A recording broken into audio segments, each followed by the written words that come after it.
Good morning. I would like to welcome all of you for the launch of the Brazilian Global Innovation Index 2021. This meeting has been organized by CNE, the Brazilian National Industry Confederation, and on behalf of the leadership of Recording CNI, in progress. Is that I do open this meeting. This event is also being broadcasted on CNI's YouTube channel. I would like first to thank the World Intellectual Property Organization, WIPO, editor of the report, the editors, Portland's Institute, CNI, CII, TIM, and Ecopetro, the GII Advisory Board, the academic network partners, and especially Mr. Darren Tang, Mr. Sasha Vincent, Mr. Sumitra Dutta, and Mr. Laércio Consentino, the speakers of this event. The GII is a key benchmarking tool for company executives, policymakers, and other stakeholders seeking information on the status of innovation around the world. Brazil now ranks 57 in GII, a progress of 5 positions in the GII 2021 ranking compared to 2020. Despite this improvement, we are still behind 10 positions behind of the 2011 ranking, in which we were the 47th. We are still far away from what we want and we need to achieve. In Brazil, the GII makes clear, first, that the business environment remains unfriendly, and unfortunately, it's still time-consuming to start a company. Second, the capacity to invest in gross capital formation is low, which directly impacts local infrastructure. Third, access to credit is still restricted, and the support for small investors in small companies is still limited. Educational indicators continue to assess the weakness in basic education and STEM degrees.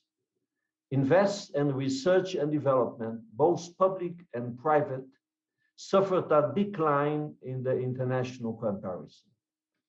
The country also did not perform very well in technology-related export earnings.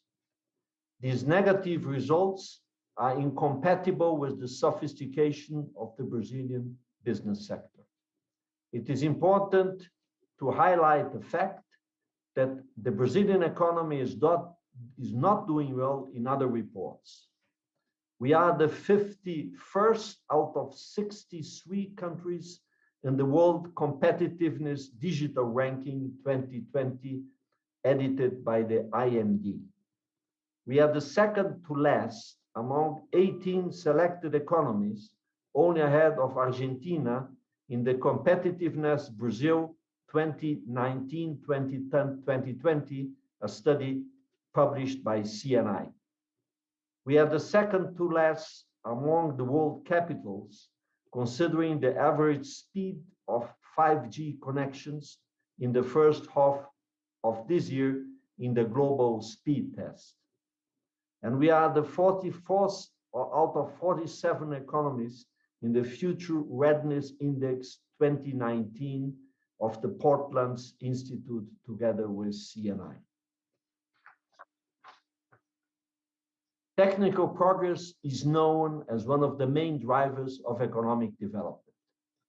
With the pandemic, the relevance of science, technology, and innovation to the future of humanity has become crystal clear. This has inspired governments in advanced countries to strengthen their industrial and technological strategies as a lever for reversing economic crisis and achieving a new pattern of sustainable growth in order to better cope with contemporary global challenges. In addition to ensuring health and social inclusion, we are currently threatened by unemployment and increasing contagious and aggressive variants of COVID-19. Governments need to address climate change more effectively. Moreover, exponential innovations such as 5G telecommunications, advanced manufacturing, artificial intelligence, and genomic editing cannot be neglected as they will significantly impact society and industrial systems. Aware of these challenges, governments and business leaders in developed economies have already engaged in new science, technology, and innovation strategies as a key to the competitiveness of their industrial systems. This tends to increase the competition for space in global value chains. The challenges for Brazil are big. We have a diverse and uneven economy. Historically, we have been like islands of efficiency and prosperity, coexisting side by side with poverty and other social problems, such as lack of access to quality education, health care, and several basic public services. Brazil must choose innovation unequivocally as the main development strategy to the country, to strengthen the competitive position, to create wealth and prosperity, inclusion, and sustainability. However, innovation does not happen automatically or is driven only by market forces. Innovation results from robust and ongoing investments in research and development. In recent years, financial constraints have reduced the resources available to the Brazilian science and technology national system. After reaching 1.3% of the GDP in the middle of the past decade, this ratio has fallen to 1.14% in 2008 and arguably dropped below 1% in the last couple of years. The private sector must also expand its investment in research and development as well. CNI carries out programs and support initiatives designed to improve the standing, social status, and professional training of workers around the country. These actions are based on studies and technical research, as well as ongoing discussions with industrial federations and unions, domestic associations, forums, and business councils. CNI also coordinates MEI, the Entrepreneurial Mobilization for Innovation, in Portuguese, Mobilização Empresarial pela Inovação, created in 2008 with the objective of incorporating innovation in the strategy of companies operating in Brazil, as well as of improving the effectiveness of innovation policies and the innovation ecosystem in the country. MEI supports a positive agenda focused on expanding the innovation capacity of companies operating in Brazil. We are working to turn innovation into a strategy designed to promote Brazil's economic, technological, and social development. The growing participation in this mobilization of the most important leaders of industrial companies that have been investing in innovation in Brazil lends legitimacy to our requests to the government to improve the Brazilian innovation ecosystem. No other Brazilian initiative has involved so much effort to understand the specificities, challenges, and assets of the Brazilian innovation environment. Through suggestions and recommendations, MEI contributes to the design of more effective public policies, improving the financial system, and strengthening the culture of innovation. The priorities proposed by MEI to turn Brazil into an innovative country include ensuring the stability and growth of funding, improving the regulatory framework, qualifying human resources for innovation, participation in the global innovation system, expanding open innovation partnerships, contributing to environmental sustainability, and engaging in digital transformation. The role of CNI as a knowledge partner of GII since 2017 is a main initiative intended to highlight the innovation capacity and performance of Brazil in comparison with other economies, pointing at what should be done to change the country's competitiveness status. At today's debate, we'll have a video recorded by Darren Tang, Director General of WIPO, and we'll have Sasha Wunsch, Vincent, Head of the Departments of Economics and Data Analytics of WIPO, and co-editor of the GII, presenting the GII 2021 report's key findings. Sumitra Dupa, President of the Board of Global Business School Network, co-founder, co-chair of the board and president of Portland's Institute, and co-editor of GII, will delve into details of Brazil's performance in GII 2021. And finally, Laércio Consentino, chairman of the board of directors of TOTUS and leader of the working group of May Innovation Indicators, will talk about research and business, research and development initiatives. After the speeches, we'll open the floor for questions and comments. The audience questions can be posted in the YouTube chat. Thank you. And now I will see the video of Mr. Darren Tang.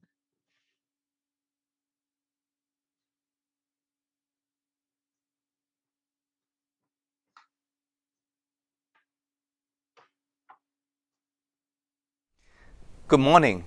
It is a pleasure to release the 2021 edition of the Global Innovation Index. The World Intellectual Property Organization, WIPO, would like to thank the Brazilian National Confederation of Industry for once again hosting the Brazilian launch of the GII.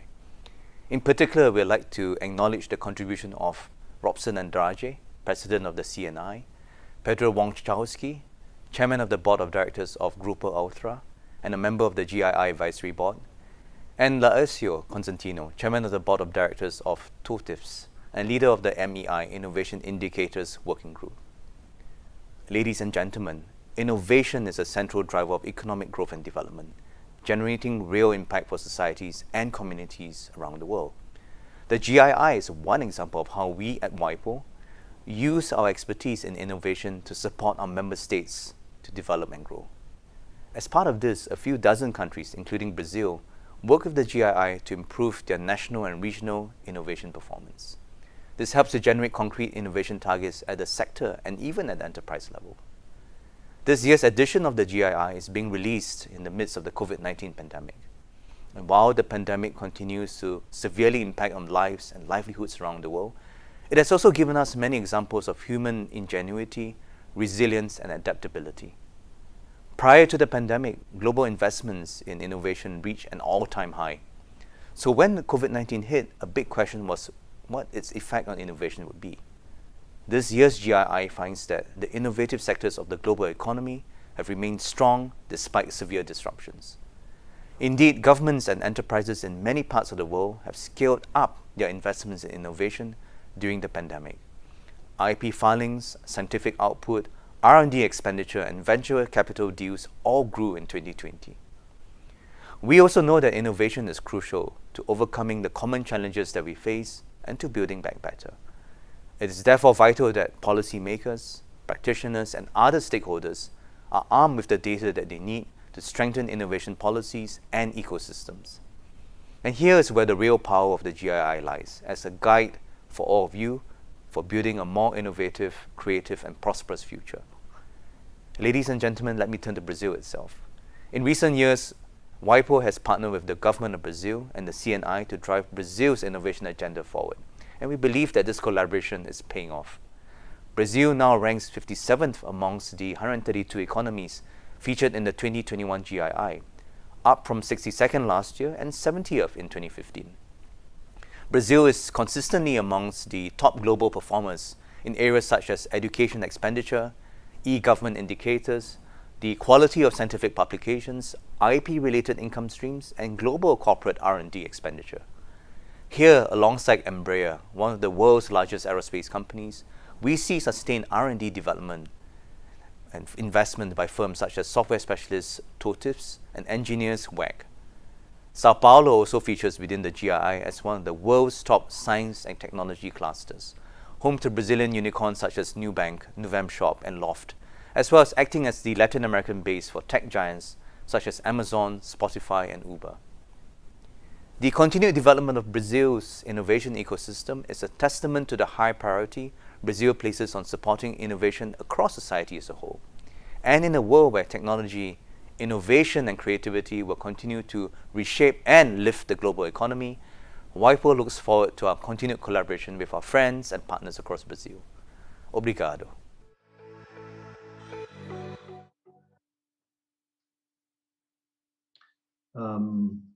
Thank you. We'll have now Mr. Sasha Wunsch-Vincent of WIPO. Please, Mr. Sasha.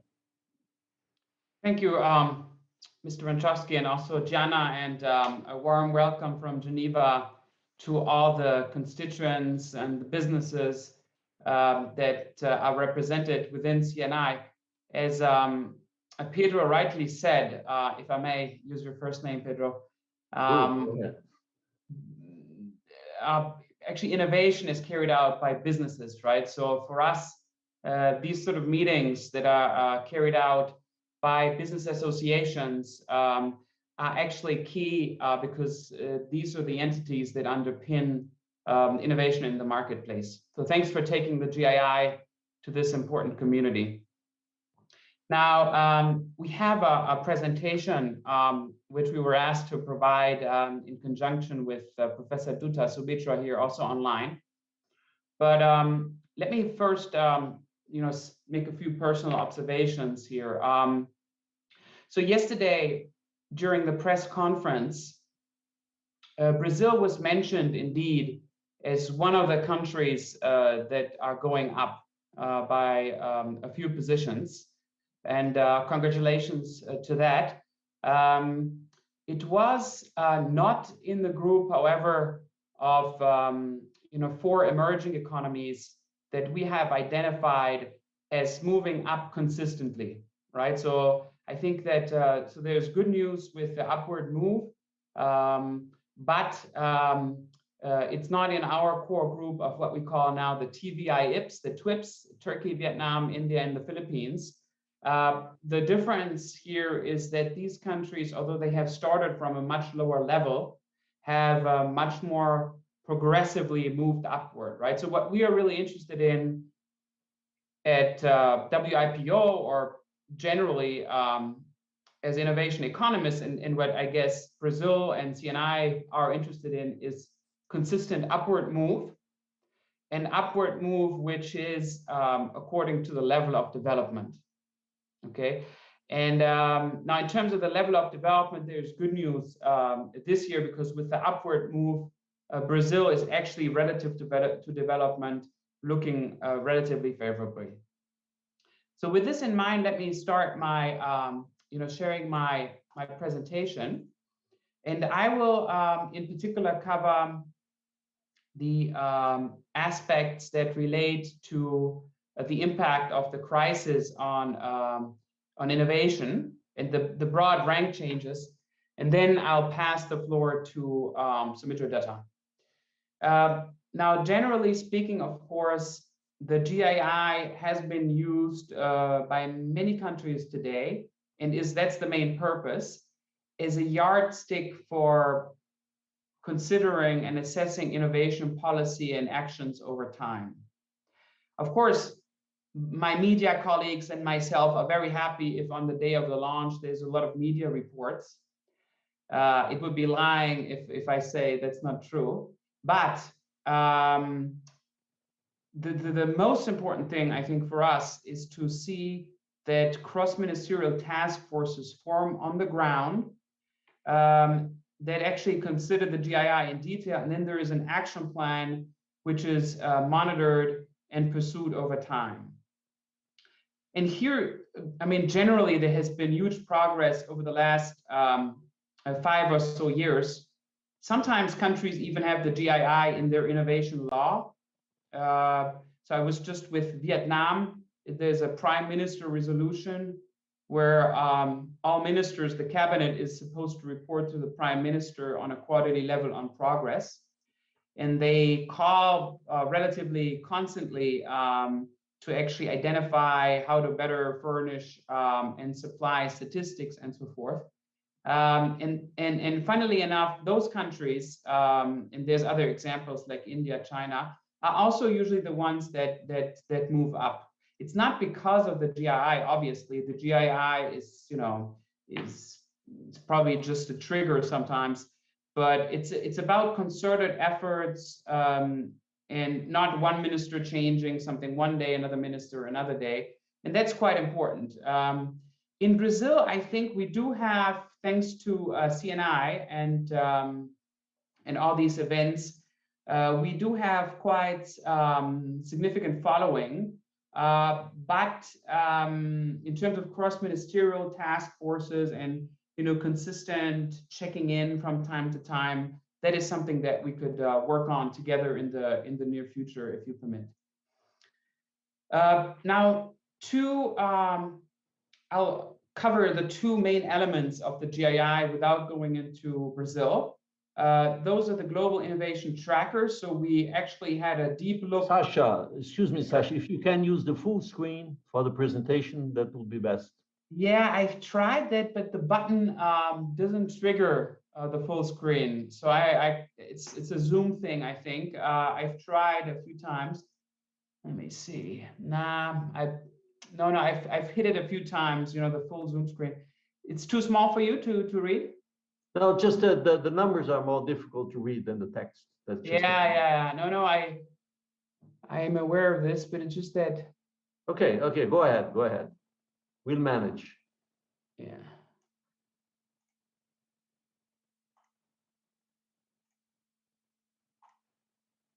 No, look, I'm clicking the button, but it doesn't trigger the full screen. Yeah, sorry.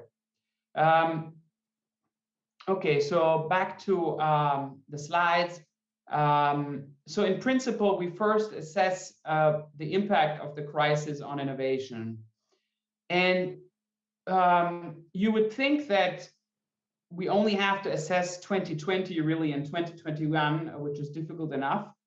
But the reality is, given the data lags and shortages, it's even quite hard to assess what happened in 2019. So our first effort went into fully grasping the 2019 R&D investments, IP filings, and so forth.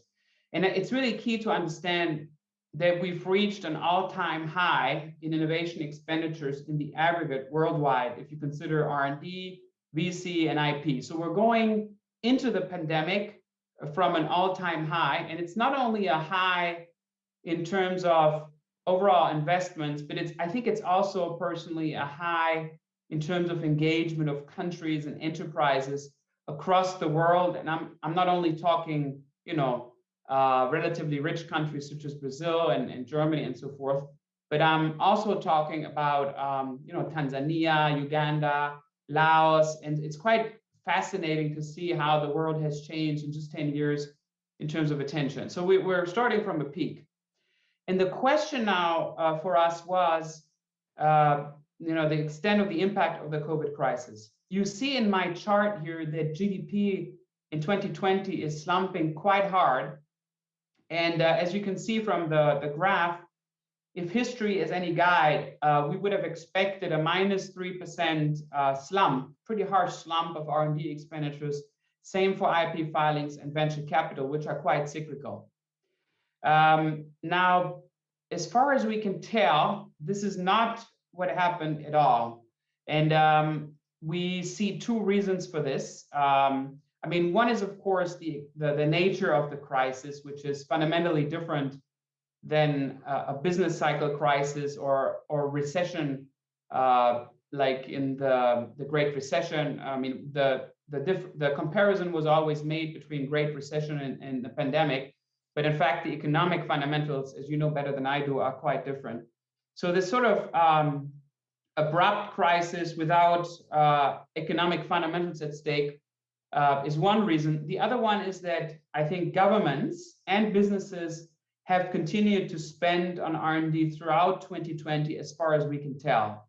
So the limited amount of data we have for the top R&D spenders, which are US, China, Australia, UK, Germany, is relatively positive in nature as compared even to levels in 2019. Now, only you know, or some of you must know what happened exactly in Brazil. That data is not officially available for 2020, at least not from the usual sources. So it'd be quite interesting to understand if R&D has been cut substantially in 19 and 20, what the plans are for 2021, but this is something that you might wish to monitor, because of course it's nice to have an increase in the rank this year, but if you're cutting R&D last year and this year, that's not a good recipe for going up further in the next years, obviously. So this was really government expenditures. Now, if you look at sectors, a similarly positive story appears. We looked mostly at the top 2,500 R&D spenders. So these are not your medium-sized Brazilian enterprises or German medium-sized enterprises. These are the Apples, the Huaweis, et cetera, and some of the top Brazilian companies, but not more. But within those, we see strong sectoral divergences. So the leaders and the winners definitely were in the software and ICT services sector. If you look at the figures in the report, it's quite revealing. It's like Facebook, it's all sorts of online platforms, Google, Microsoft, but also, of course, Netflix, for instance. And then there's a lot of positive news coming from construction and in fact, mining operations and so forth, which should be quite relevant to the Brazilian case. Construction is less obvious, but at least in China and some other locations, it seems that the standstill was in fact used for huge construction works. I can see it even in Switzerland, in fact, where a lot of motorways and highways were pushed along quite heavily during the closures and so forth. Then ICT hardware is not a surprise. And then pharmaceutical and biotech, not a surprise either, given the new boost to medical and so forth innovation. In fact, when you look at patent filings, which is also in the report, usually it's ICT patents which lead in terms of overall numbers of IP filings every year. They drive the IP filing growth. It's also much easier, of course, to file usually an ICT patent than it is a pharmaceutical patent, because simply behind one key pharmaceutical product, there's usually one molecule being patented. So it's one patent, maybe two.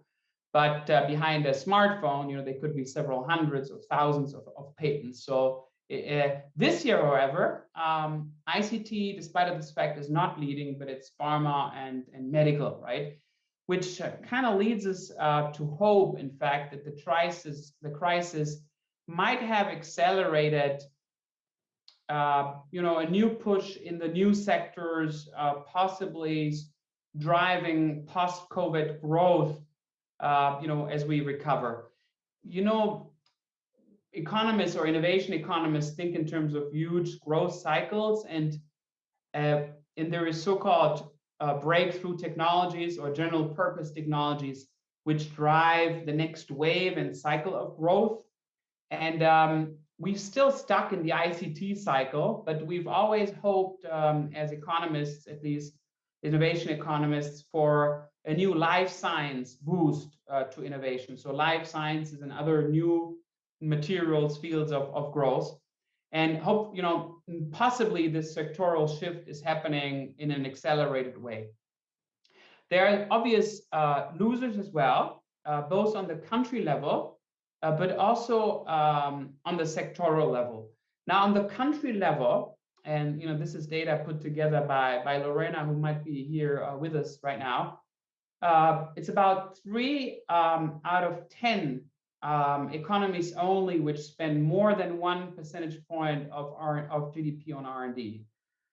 Many world economies, I have 193 member states, many of those, at least 7 out of 10, spend less, and some of them spend literally nothing. And in those particular cases, the financial crunch engendered by the COVID crisis, countries that don't have the same liquidity as the US or China, Germany, there the situation is slightly differently probably. I don't know about Brazil, and it's good to hear from you, but I hear that the COVID impact in Brazil and in the financial implications possibly for budgets is relatively high. So it'd be interesting to hear from you in the discussion how this impacted R&D expenditure. On the sector level, there's also losers. The obvious one are travel, aviation, Boeing, automobiles, Volkswagen, Mercedes. But interestingly, there's also quite a lot of cuts in consumer products, L'Oreal, Procter & Gamble, which to me was slightly less obvious. Okay, so this is R&D. On the front of venture capital, for the moment, it's also pretty good news. So we've seen, usually we've seen cyclical developments of venture capital investment. So when there's a big crisis, venture capital slumps first. It's a leading indicator, in fact. And then the slump can endure, and then the pickup, it takes time and has never really reached the highs of the 2000 internet bubble highs, which might be a good thing, but well. Now this year, in 2020, and also this year, we've seen actually no decline in venture capital worldwide. We see positive growth, mainly driven arguably by Asia Pacific, okay? So, strong growth in some unexpected locations such as Africa. So the aggregate news for us would be, relax, no crisis of innovation in sight. But you and I know that VC is heavily concentrated, correct? So it's heavily concentrated in the US, Singapore, Hong Kong, a few European locations, etc.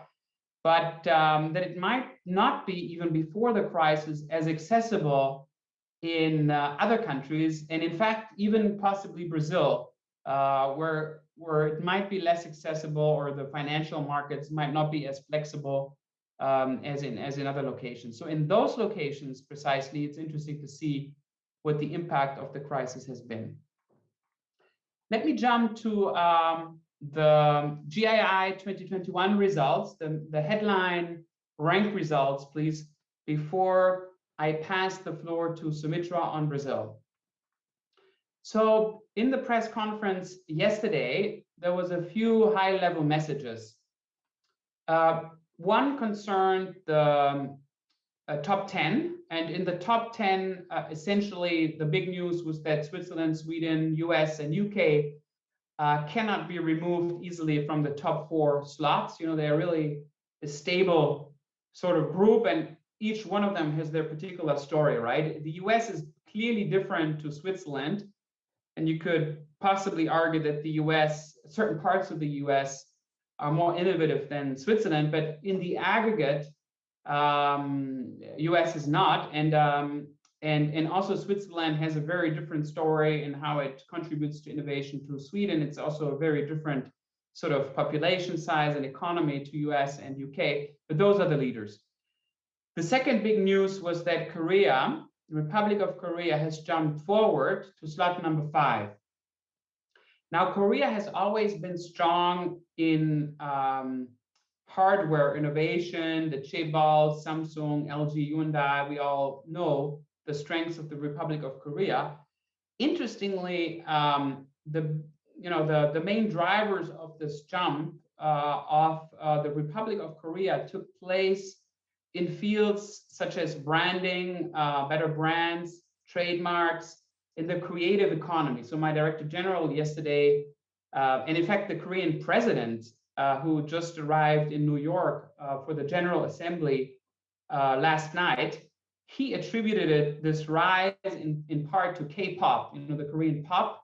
And so increasingly in many locations around the world, you see that culture and branding is increasingly intermixed with innovation strength. And I think you can see this with many Brazilian examples. I will not show you my Havaianas, which I have on my feet here, but of course, so there's an intricate linkage now between those two things, and I would like to invite Brazil to consider, how to further foster the recognizable brands of Brazil throughout the world, ideally, possibly also in the hardware space, right? I mean, we all know about the aviation company and the mining company, for instance, in Brazil, but possibly we don't know that much about certain ICT or software manufacturers or any other. So in terms of branding, this could be important. Then the other news, of course, concerns the emerging economies which consistently have risen across time. And China is, of course, the obvious one, having made this huge jump to rank 12, only middle economy in the top 30. We all know why this is happening, and there's no huge surprise here. But we did select this year 4 other economies which have for a little time already now shown consistent improvements. And this is Vietnam, the so-called TVI-IPS, as I said, Turkey, Vietnam, India, and the Philippines. Some of them starting from quite high levels to begin with, right? So Vietnam was already in the 50, went to 44, but some others, such as the Philippines, make huge jumps. Now, I am told that certain large middle-income economies, such as India and Brazil, don't want to necessarily compare themselves to, Vietnam or smaller type economies or Philippines because they are in a different league. But sometimes there are still learnings out there in terms of how the government has organized this increase, how ecosystems are organized, and how, in fact, these countries have been quite successful in building relevant global value chain or innovation players, right? So, I mean, again, an example, in the case of Vietnam, for instance, when we visited, often we go to the Samsung plant in close to Hanoi, where about 50% of all high-end smartphones of Samsung are being produced, right? So Vietnam has been successful enough to attract 50% of this assembly, partly away from other locations in Asia or China, and now is working quite heavily with Samsung to try to use spillovers, to create spillovers from Samsung over to the local innovation ecosystem, right?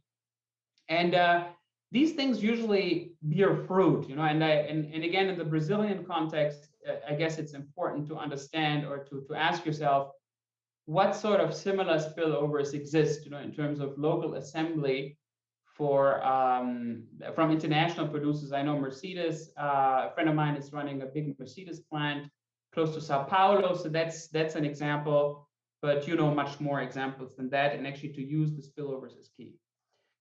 Very quickly, before I hand over, first year that Brazil in the GII has been identified as overperformer relative to GDP.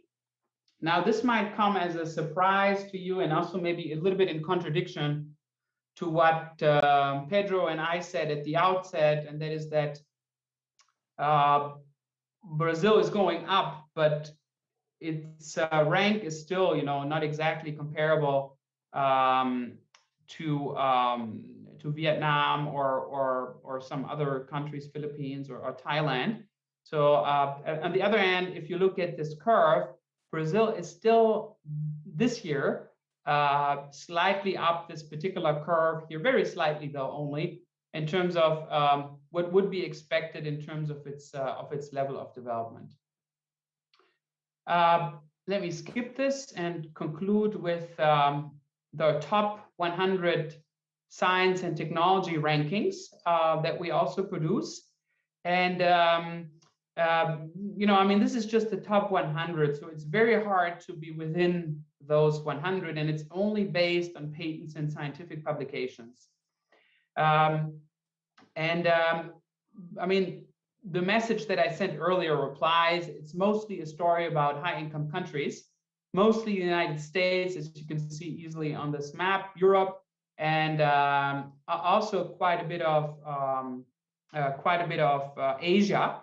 But there are relevant clusters also in Latin America. And in fact, in Brazil, it's Sao Paulo which makes the cut into the top 100. I think CNI sits in Sao Paulo, I would imagine. So you can probably talk to this a little bit more. The rank is about stable, it's -5, but that doesn't really matter. About stable from last year. I guess the challenge is to add one more cluster maybe in the top 100 and to ensure the Sao Paulo cluster doesn't decline, but increase. All right, with this, I would like to hand back to Mr. Wańczowski and maybe ask Sumitra if he wants me to close the slide deck and he will reopen his own. Yeah, I'll reopen my own. Yeah.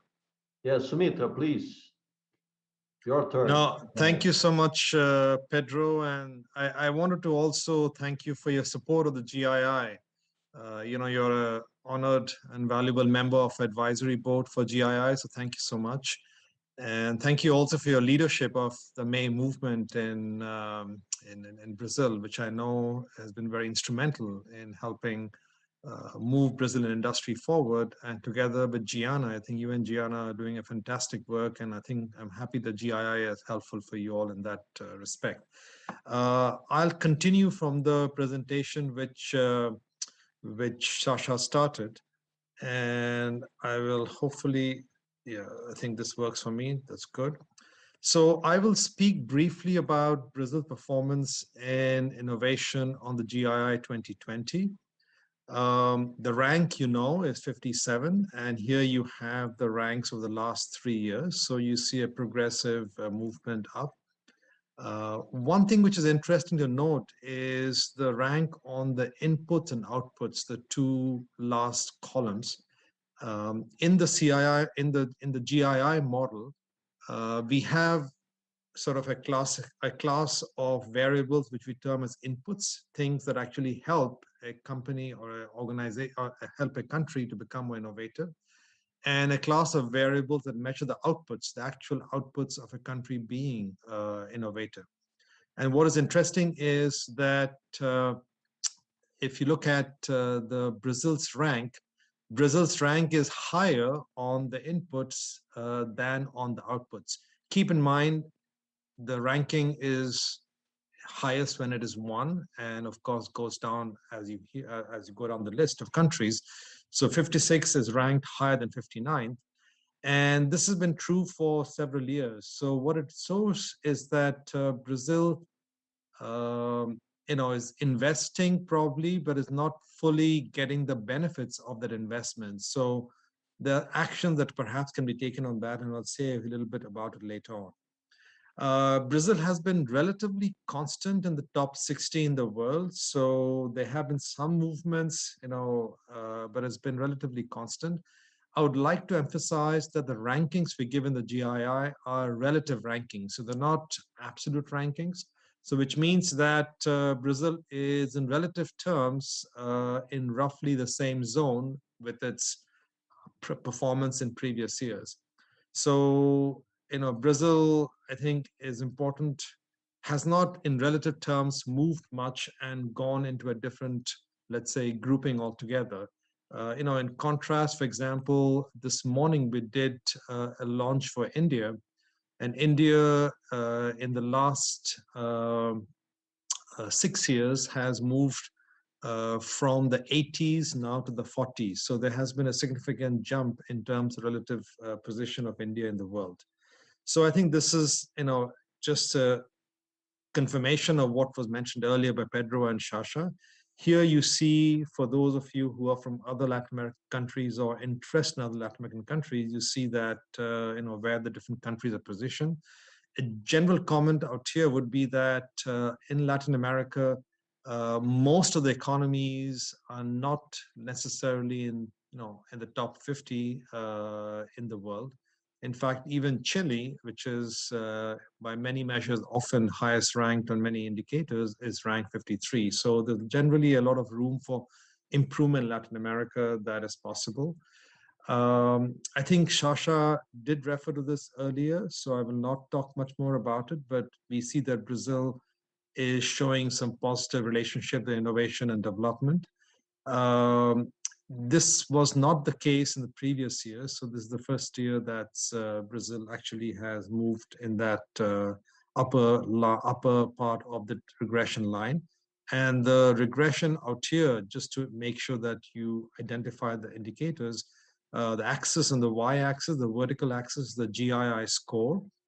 This is the absolute score, and the x-axis, the horizontal axis, is GDP per capita on a PPP basis. So essentially, it is the wealth level of the country.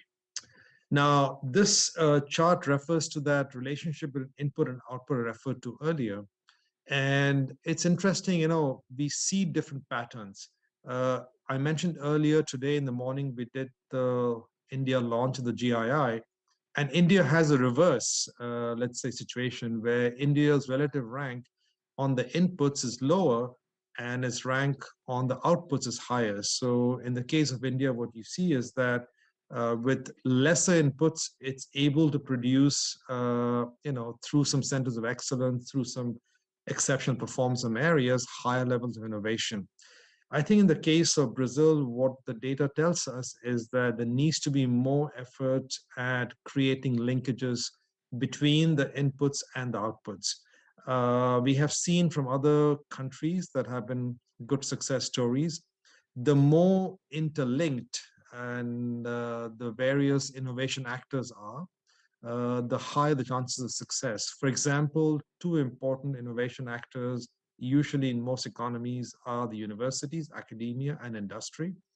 And that's an area where, for example, you could have stronger linkages between academia and industry in Brazil. And you see very strong linkages between these two groups in the top leaders like Switzerland, like the US, and other leaders. Now, if you compare Brazil to other, let's say, upper middle income economies and the Latin American and Caribbean economies, the line, which is blue, indicated by the red sort of arrow, is Brazil's position. The outer sort of line, which is gray, is the top 10. So the top 10 countries in the GII have the profile as indicated by the outermost line.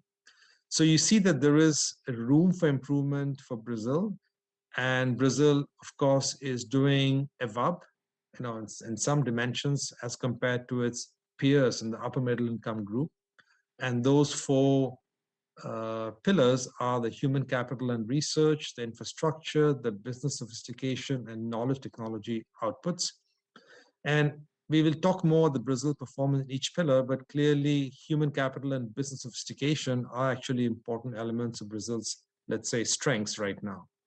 So coming to those specific strengths, here you have the 7 pillars of the Global Innovation Index and the rank of the Global Innovation Index itself, indicated out here in decreasing order. So the most highest ranked pillar is the business sophistication. So business sophistication is a strength of Brazil. And clearly this is also, reason why businesses are actively participating in the May movement. And also the May movement is an enabler of this business sophistication. Human capital and research is next, the strongest.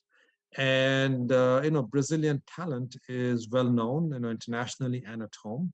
And certainly Brazil has some excellent universities too. They can improve further, but they are also very good even now. So human capital is a strength. Now, if you look at the weakest elements, the weakest element is institution. where Brazil is ranked 78th in the world, while its overall rank is 57. So there is, I think, room for improvement on the institution side in Brazil. The market sophistication is also relatively low. So if you actually focus on some of these elements, there are elements on which Brazil can actually make concrete progress and improve its ranks and innovation success overall. Now, in the GII, we include a number of variables, and we encourage you to download the report for free and to go through the detailed ranking of Brazil and its scores on various variables. I think they're very insightful for every country. But if I just take some of the strengths and, let's say, weaknesses, the opportunities for improvement for Brazil, you would have some of these columns as shown out here. Again, there are too many variables out here to, let's say, go and discuss each one of them in detail right now. But I think you get a sense of the areas where Brazil is strong. You also get a sense of the areas that Brazil is weak. If you think of, for example, the weakness side, on the right-hand side, the ease of starting a business, Brazil is ranked 106th. And that in general is not necessarily a good place to be, because you want to make it easy for entrepreneurs to be able to create new businesses and to be able to innovate in their own ways in their own domains. So I encourage you to look at these variables in more detail. And of course, most of these variables are based on hard data. They're not subjective opinions. And that's one reason why I think the results of the GII are actually very interesting and a little bit more reliable than what you might get from just pure subjective opinion surveys. Now, having said this, Brazil, like many countries, does have some challenges in the data that we use. One challenge that we have for many countries is missing data. This is something we try to convey to the economy, and in this case, we encourage the Brazilian government and other relevant information sources to try and see how some of this data can be given to the right sources that we use. On the right-hand side, you see the source. We do not do any data collection ourselves in the GII, but we rely upon international organizations like the ones shown on the right-hand side to collect the data and to, in fact, to do the first range of normalization and cleaning up the data. Now, a second challenge that we have with data for Brazil and for other countries is the recency of the data. This is a challenge because collecting data routinely and regularly is expensive, and not all countries do it equally well. Also, some data is naturally better collected at certain natural cycles. So, some of the information in the GII is not necessarily all from 2019. And that's something to be kept in mind, that we try and collect the most recent data available for the variables. In some cases, they might be a few years old, as you see out here. Now, let me sort of move to the last part of my presentation, which is focusing on key messages and recommendations of Brazil. Now, this is, of course, based on the GII and also our own knowledge of Brazil and Brazil's economy. We have been doing some work with May and with CNI at Portulans Institute, which is an affiliate partner of this GII effort. And what we find based on the GII and based on other research is that there are some messages we'd like to share with everyone right now. So the first message I'd like to share is that there should be a higher level of investment and R&D. Certainly, I think the government plays a very important role in this. Private sector, of course, is a key investment in R&D, but the government investment is also critical. And as you can see out here, that if you compare it to other developed economies, Brazil's government's expenditure on R&D is about half of that of other developed economies. So this is an area for certainly more improvement, and I think this will probably help Brazil's innovation performance. The talent base of Brazil is, of course, very impressive. But on the technology side, I think this is an area where Brazil can do better. Today, only 15% of tertiary graduates in Brazil earn a degree in a STEM field. And given the importance of technology and digital technologies in particular in tomorrow's world, As we have seen in the COVID world, we had a dramatic acceleration of digital applications. I think more focus on encouraging more students to go more into STEM fields would be beneficial for the innovation ecosystem in Brazil. Now, message number 3 is, I think, priority should be placed on evaluating initiatives to increase public and private funding for science, technology, and innovation. And I think it's important to ensure the sustainability of this funding in order to drive innovation. This kind of funding is very important. And if you think about, today, let's say the percentage terms, it is only around 1.3%. And this is below that displayed by fellow BRICS economies like China, 2.2, and certainly far below the leaders in the world, like, for example, Finland and Korea, which invest upward of 4% of the economy, of GDP, into R&D. And investing in R&D is very important because that's a key way to leverage the technology breakthroughs and to, in fact, move closer to the frontiers of technology applications in business.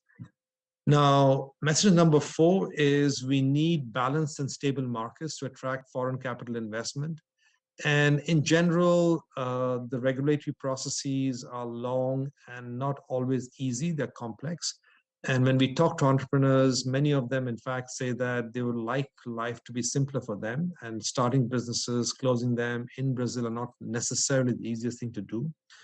And here, I think I think the government, along with industry, can do specific measures or can undertake specific measures, like, for example, setting up clear rules, providing incentives to private investment in R&D, and ensure that frameworks, both at the national and at the state level, are dynamic and flexible. Some of these things can be done easily and some of them require more effort. But having said this, there are some areas in which you can actually create more balanced and stable markets. And this is important to Brazil's innovation success. We do realize that there are financing hurdles also in Brazil. And so it's important to be able to, invest in infrastructure, which is one of the key supporting pillars of the GII. And sometimes, Brazil, for example, has very high cost of shipping or of moving goods from the factory to the ports.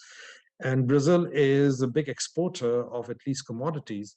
And so it would be, in fact, in Brazil's interest if they can reduce some of the high logistic costs. That, in fact, reflects basic inherent inefficiencies from different factors, including operational problems and challenges inside Brazil. So those are some, let's say, recommendations. And I just want to close with this final slide, that I think Brazil is in an interesting point today. It is doing well, but it can do so much better, and it should do so much better. I think when I say it is doing well, you will recall that Brazil's relative position hasn't really shifted. It is somewhere in the 60s. Now, this is something that should be changed and can be changed. Brazil is a natural leader of Latin America. And so there's no reason why Brazil cannot, in fact, aim higher and can do better. And that is something which is possible if Brazil invests in some of the areas indicated before, and also tries to sort of remove some of the challenges that entrepreneurs, innovators face in Brazil. And I do want to leave you with the fact that Brazil should aim at connecting some of its ecosystem players better. The more denser and more richer the innovation linkages that you have in the economy, usually that economy also is more successful in producing innovative outputs. I certainly hope that Brazil will put in place the right policies, support investments in R&D. Brazilian industry is doing a lot already, and certainly the industry in collaboration with the government and society can in fact take the country much further forward and faster. Innovation is a relative game. It doesn't matter if you are improving, by delta every year. What matters is also how you're improving compared to others, because on a global basis, you have to be better than others to be able to succeed and win in the global environment. So I wish Brazil and everyone in Brazil, including all the key innovation players, success. I look forward to seeing how GI can support Brazil's further innovation journey. So thank you very much, and I hand back to Pedro at this point. Thank you, Sumitra. Very useful, very nice, very good presentation, and very useful hints and indications of what we could do and what we should do. And we might have some time for some further questions. But before that, we'll have the pleasure to hear Laércio Consentino. He is the chairman of the board and founder of TOTUS, major player in the Brazilian IT scenario. Please, Laércio, your turn. Okay, good morning, Ms. Pedro, Ms. Sumitra, Mrs. Sasha, Ms. Darling. It's an honor participating in this live with you. My message is primarily for Brazilians. We need to do our homework. 5 positions up are incompatible with the sophistication of the Brazilian business sector. As Mrs. Sumitra told, Brazil can do better. So let's switch to Portuguese, okay? Bom dia a todos. Como líder do grupo de trabalho de indicadores e inovação da CNI e MEI, quero endossar as palavras iniciais do Pedro na abertura dessa live. Slide 2, por favor. Analisando o resultado do Índice Global de Inovação, avançamos 5 posições se compararmos 2021 com 20, mas muito aquém da posição que detínhamos em 2011, abrindo espaço para reflexão e apoio incondicional aos ajustes, mudanças, reformas e investimentos em inovação necessários. Premissas já conhecidas por todos nós, as quais precisamos implementar para o Brasil ser ranqueado na posição que deveria ocupar face ao número de habitantes, capacidade de consumo, diversidade, boas iniciativas privadas, extensão territorial, posicionamento geográfico e estratégico, perfil empreendedor, dentre tantos outros parâmetros que nos credenciam nesta maratona. A cada divulgação do Índice Geral Global de Inovação e a cada troca de governo, são renovados o desejo e a obrigação da melhora do posicionamento do Brasil. Desejo e obrigação que não se transformam em resultados efetivos, não se transformaram em resultados efetivos nas últimas décadas, por falta de um plano de país de médio e longo prazo. Como resultados efetivos, deve ser entendido avançar 20 ou 30 posições nesse ranking. Somos conhecedores dos nossos problemas e gargalos. Conhecemos as soluções, mas não temos, muitas vezes, a união e a determinação necessárias e o apoio político para implementá-las. Reafirmando as recomendações, ou as 5 mensagens que o Sumitra acabou de falar, podemos citar: é necessário melhorar o ambiente de negócio, seja através das reformas imprescindíveis ou da própria simplificação e redução dos processos burocráticos. Precisamos aumentar o investimento em infraestrutura e P&D. Precisamos capacitar brasileiros e reter talentos no país. Hoje o Brasil tem um déficit de mais de 250 mil talentos com conhecimento e tecnologia da informação, insumo imprescindível para esse novo momento que nós estamos vivendo, esses novos desafios desse mundo tão digital. Isso segundo a Brascom, Associação Brasileira das Empresas de Tecnologia de Informação e Comunicação. O número tende a se ampliar. O Brasil forma em torno de 46 mil brasileiros em tecnologia da informação por ano e a demanda dos próximos anos será de 70 mil pessoas treinadas. Precisamos investir na educação profissional e técnica. Precisamos disponibilizar créditos e incentivo à inovação, adequar o tamanho do Estado brasileiro face à competitividade para a redução do custo do Brasil. E, finalmente, precisamos fazer com que a inovação faça parte da estratégia das nossas empresas. E o Brasil precisa estar plugado no mundo sem fronteiras. Tudo isso que está acontecendo, todo esse ranking do Global Innovation Index, mostra realmente que a gente precisa estar conectado, que a gente precisa fazer parte, de fato, desse mundo que nós estamos vivendo. Um plano de país de médio e longo prazo, apartidário, sem privilégios, sem ideologias, que aponte uma meta ambiciosa no investimento em inovação, se faz necessário. Um plano que mude o país no futuro, sem que necessariamente mude o imediato. isso é mais viável para ser implementado. Ninguém quer perder o que conquistou no curto prazo. Hoje, o Brasil, como foi dito anteriormente, investe menos da metade que os países mais bem ranqueados em relação ao PIB. Um plano que a sociedade brasileira e as empresas conheçam, se sintam incluídas e trabalhem para que o resultado aconteça. A pandemia ensinou o mundo a se tornar mais digital e inovador. Considerando que a normalidade acontecerá durante o primeiro trimestre de 2022, pensando globalmente, uma inovação mais abrangente ao redor do mundo, serão 2 anos que a inovação se posicionou como um fator decisivo e um grande diferencial para essa nova escalada de competitividade da pandemia. Então, não basta só a gente tentar figurar melhor no ranking, mas dizer o seguinte, isso é imprescindível para quem sonha grande. Com base nessa necessidade premente de inovação, o grupo de trabalho de indicadores de inovação da MEI identificou quais os indicadores mais eficientes para influenciar as políticas públicas, auxiliando a retomada da competição. Próximo slide. 3 são os objetivos do grupo. Aferir os resultados da inovação das empresas conectadas à MEI em comparação com as demais. Levantar dados que contribuam com o aprimoramento das políticas públicas. Identificar e disseminar as boas práticas empresariais e políticas públicas globais. O resultado obtido pelo grupo em 2020 foram expressivos e permitiram a comparação do Brasil com a Europa, Estados Unidos e China, e a definição do protótipo para monitorar anualmente os indicadores de inovação que fazem a diferença dentro do contexto dessa live. Então, o primeiro passo foi a gente se conhecer, saber exatamente onde nós estamos e com quem que a gente deveria se comparar, e a partir daí fazer um trabalho que permita o Brasil superar essa posição que hoje está sendo comunicada. Relembrando os indicadores centrais, eu acho que é importante todos conhecerem, tá? Faturamento da empresa em seus dispêndios em pesquisa e desenvolvimento, tipo de dispêndios em P&D, características do pessoal ocupado em P&D nas empresas, cooperação com universidades e instituições de pesquisa e P&D, impacto das inovações no desempenho das empresas e fontes de financiamento a P&D das empresas.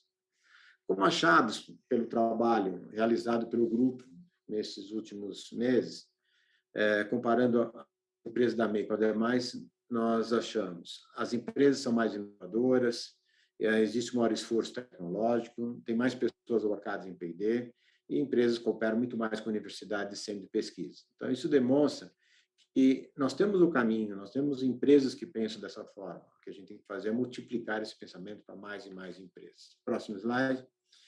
Finalizando meu discurso, conclamo a todas as empresas aqui representadas que participem na pesquisa anual sobre P&D e inovação empresarial a ser realizada na CNI e MEI a partir desse mês.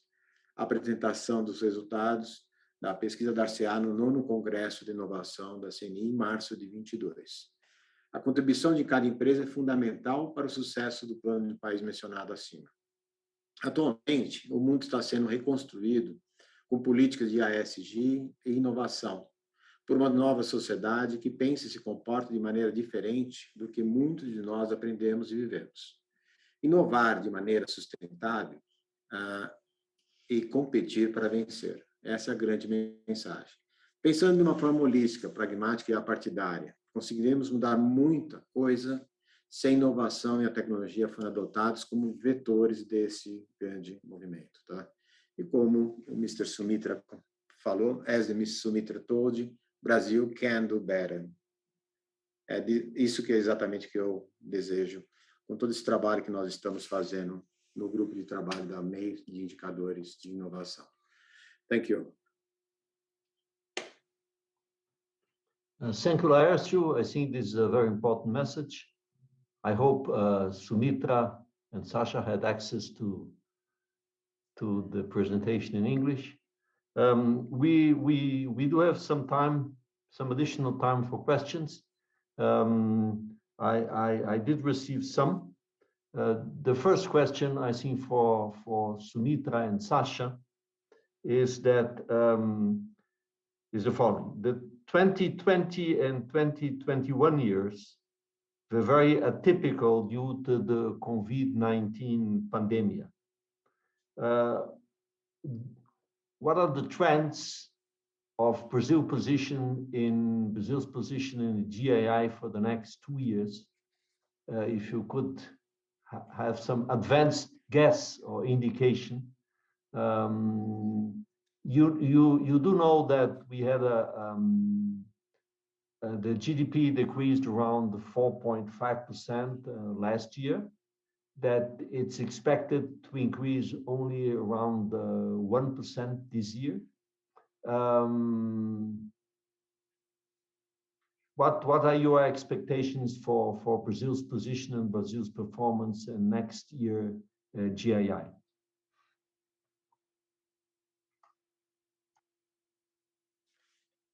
Shasha, do you want to go first? Yes, if you like, although you probably know more about the future than me. So, look,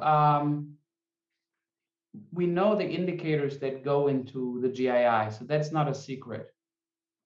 And so on the innovation input front, I think you have good feelings by now of what happened to the budget in 2020.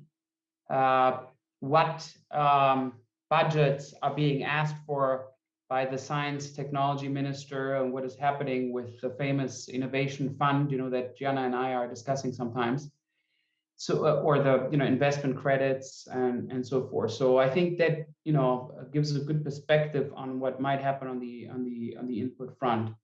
On the output side, obviously the indicators are known quite well too. I wonder in which aspects Brazil. I mean, the question to ask is in which aspects Brazil could have possibly benefited from the crisis on the output side. So Mr. Cosentino's company possibly, and he will be able to tell better than me, most likely benefited heavily from the crisis, possibly, versus other parts of the Brazilian economy which have lost. So it's really a question of looking at the sectoral patterns of the Brazilian economy and to which extent they have been impacted, right? And I mean, of course, the policy suggestions that we've sent are relevant in this regard, right? I mean, has a certain branded international high-tech companies, of Brazil, has this progressed? Has the IP filing progressed? On certain of these questions, I guess the answer is no. So for instance, I don't expect a major patent spike or like trademark filing spike or high-tech export spike in Brazil in 2020, 2021. But maybe some of the more invisible, innovative sectors and angles could transpire. So for instance, on entrepreneurship, you tell me, right, what has happened in the last months, in particular in the area of high tech and your CNI companies. And I'm not talking Petrobras or so only, or the usual suspect. I am also talking about possibly new players. So I mean, this gives you a bit of an angle. Now, the COVID crisis in itself, I mean, you see this falling GDP shouldn't be used as an excuse with respect to the indicators and so forth, because frankly, all GDPs have fallen across the world, right? So it's all relative. To which extent has R&D expenditure or IP patent filing held up relative to the declines in GDP, right? So in some countries have actually, as I said, I was talking to Vietnam not too long ago, and in the Philippines as well, tonight. And it's very interesting. The Vietnam, for instance, has really benefited in terms of repositioning itself in the global high-tech value chain, at the expense of others, versus Philippines, who, kind of lost, right? So it's really, it really depends on many different factors, and only you will be able to tell. Yeah. So this gives you some sort of a two-sided sword to the glass ball that you want me to look in to see the future. Back to Sumitra. Yeah, so I consider, you all and many Brazilians as good friends, and I love the country a lot. And I really think the country can do much better and will do much better. I'm reminded of a story that I'm sure some of you have heard, of these two friends who were hiking in the forest. They see a bear. The friend starts running, one of them. The other one sits on a rock and starts, changing his shoes and into sneakers. And the friend who's running tells him, like, what are you doing? Why are you sitting? And, why are you changing your shoes? So he says, I can run faster. And the friend says, well, don't you know a bear can outrun a man? He says, yeah, I know that, but I don't have to outrun the bear. I just have to outrun you. So, what the story out here really is that it's relative game. So if other countries are moving faster, that's a problem for Brazil. Brazil has to move fast. So I think acceleration is the word that I would emphasize. Brazil has a lot of strengths, but accelerating the pace of innovation success, innovation growth is what I would term as the first sort of comment. The second comment is, in the story that I gave you, the friend is putting on running shoes. What is running shoes right now for Brazil? We gave some recommendations, but I think one overarching recommendation is identifying certain areas where Brazil can really lead. The world should look up to Brazil. Certainly digital technologies will help whatever area Brazil chooses to lead in. But for example, right now, agriculture is a great strength of Brazil. Brazil is a great agriculture powerhouse, and ag tech can be a tremendous area of leadership. Actually, it solves a problem of the world. Food and health is a big problem of the world, and Brazil can be a leader in helping that happen. Why should Israel, with a country with hardly any agricultural resources in the middle of a desert-like environment, have so many successful ag tech companies, and why not Brazil? So I think Brazil can lead in ag tech. Today, for example, now President Biden and many others have recognized climate to be a major challenge for everyone. So why can't Brazil lead in climate? Brazil has tremendous natural resources, is gifted, by the gods in terms of natural resources. So why can't Brazil lead in climate tech? And I think I'm using the word tech deliberately, ag tech, climate tech, because technology, I think, is critical. Nothing can happen in tomorrow's future without technology. Breakthrough technologies, whether it's digital or whether it's biological, are critical. And I think Brazil needs to intensify the application of breakthrough technologies in specific areas, be it climate tech, be it ag tech, be it some other, finance, or be it some other area, to really establish global leadership. And the world should, Brazil should seek to be the leader globally, and the world should look to Brazil for leadership in those areas. And I think that is certainly possible. So that would be my sort of, response to that question. And Pedro and Lucero, I think I'm sorry, but I'll have to leave now, drop off because I have another commitment. But it's been a pleasure to be part of the panel. I'll let Shasha, he's more than capable of representing all the great things that Brazil should be doing and answering the question. Thank you very much for allowing me to join the panel. Thank you very much, Sumitra, and good luck. Thank you so much. Let me then ask our final question here, because we're running out of time, to Sasha.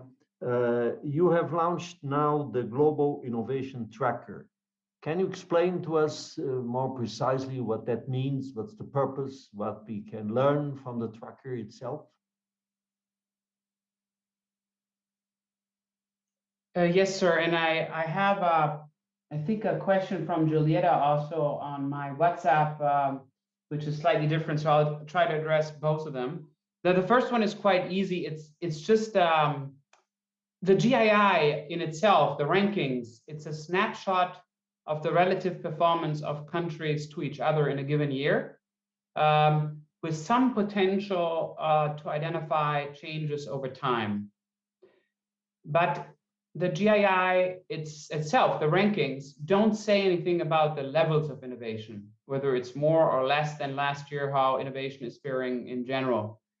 And so we invented this tracker, and we've always had some elements like that, but to actually see how global innovation expenditures are faring across time in terms of levels. And our ambition, as you see in the tracker, is to also look at the socio-economic impacts of innovation and possibly the extent of innovations in specific fields. So you've seen that there's three elements. The second is on fields, and we try to understand how to measure innovation there, right? Not only impacts of investments, R&D, which is easy, but also impact. So we have something on prices of renewable energy. We have something on Moore's law, things that are very relevant to Mr. Cosentino's area. It's still a struggle to find much more. And then in terms of socioeconomic impact, we have labor productivity and things such as life expectancy, but it's very hard. I mean, in general, I think everybody's now saying that innovation is important, but then when people ask what for, I think we have to provide better answers. So that's the answer to the tracker question. The question from Giulietta concerns, so Sergio Knorr Valio is stating that according to the budget bill for 2022, there would be more resources to R&D. The problem is that we don't have mission-oriented projects to solve some national problems. How do you see this perspective? Well, I mean, first of all, if 2020, and I encourage you to look at 2020's expenditures more than just the bill for 2022, because as we all know, governments have these beautiful plans, but then what really matters to us, to you and me, is what has been executed in terms of real expenditures. So what would be really good is after this talk, after this, this session, if you don't have the answer now, will be to hear what happened in terms of 2019, 2020, real R&D government and corporate expenditures, because that will give a good hint at what will happen in the ranking next year. Now, if 2022 is positive, that's good news to begin with, so congratulations. On the mission-oriented, that's quite fashionable, right? It's a sort of a new, like these space projects, and there's a number of interesting books, that argue that you have to go back to the, to the 1950s and 70s, where R&D is actually nicely channeled to government-initiated project which inspire, right? I mean, space or climate change. Look, and this is really the new fashion. So I think that it's a good idea to be considering this because it kind of bundles efforts, right?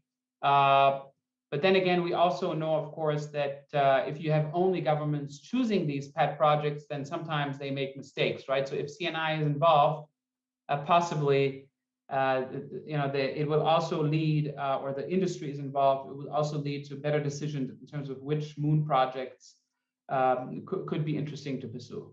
So with this, back to Mr. Bonchowski. Thank you, Sasha.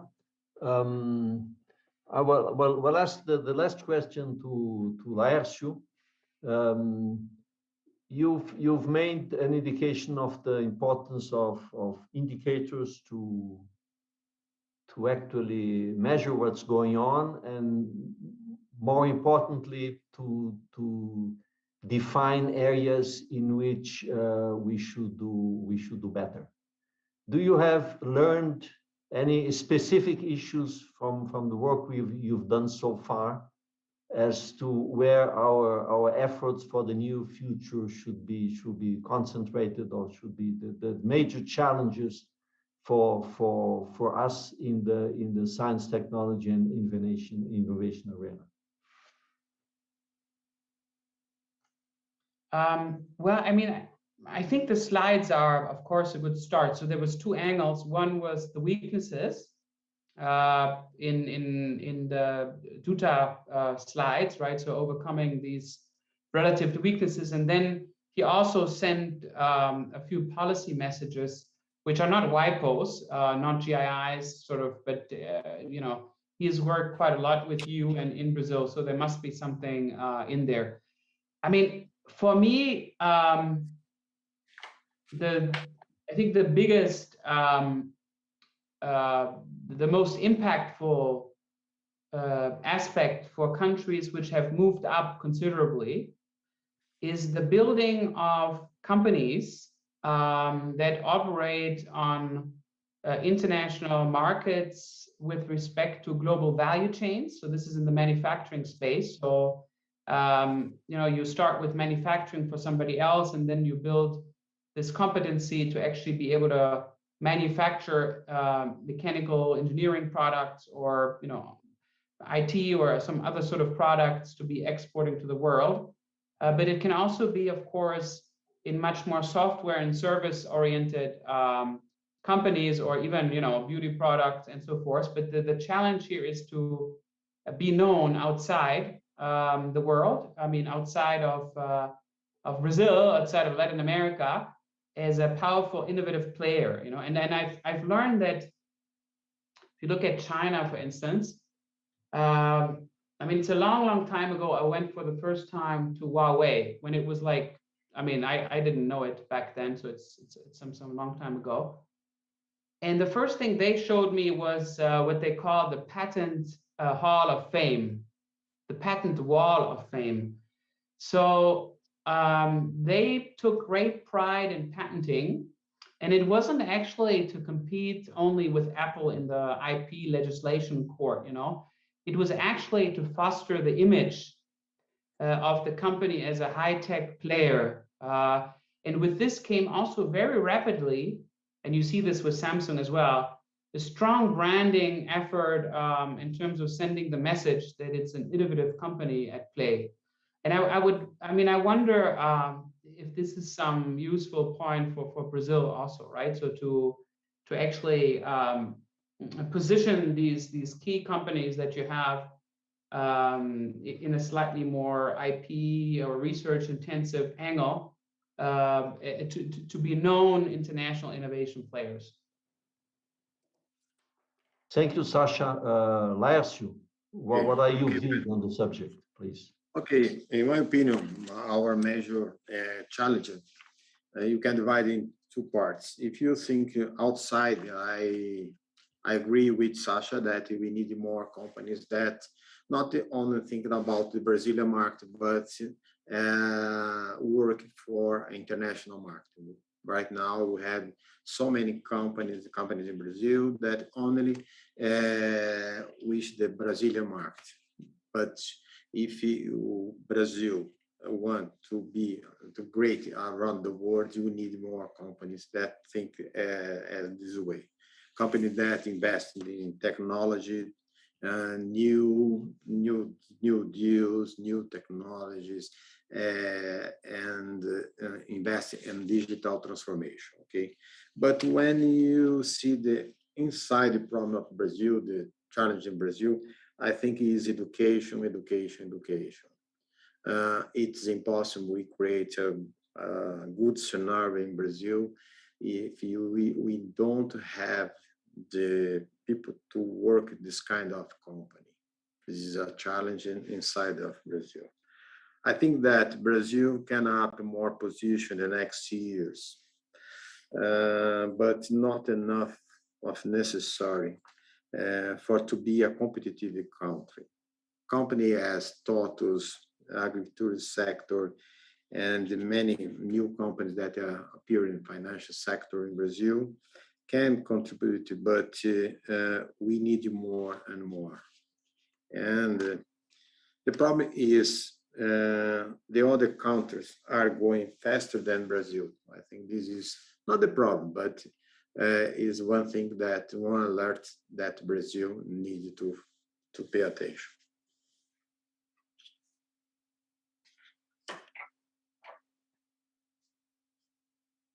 You are mute. Thank you, Laércio. Thank you, Sasha.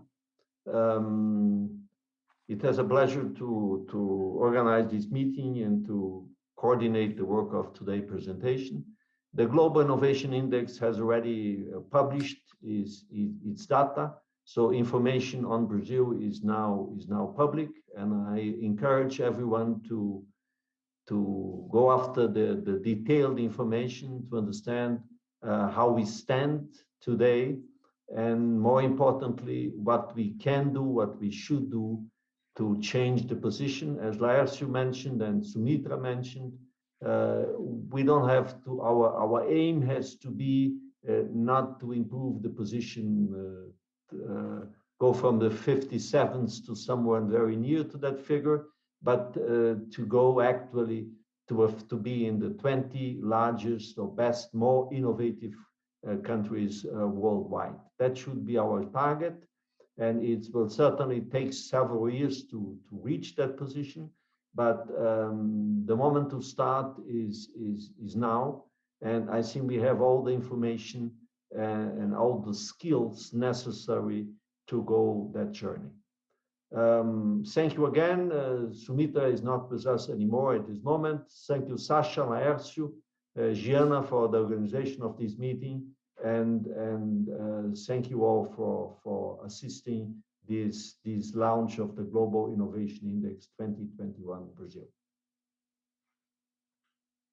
Okay, thank you very much.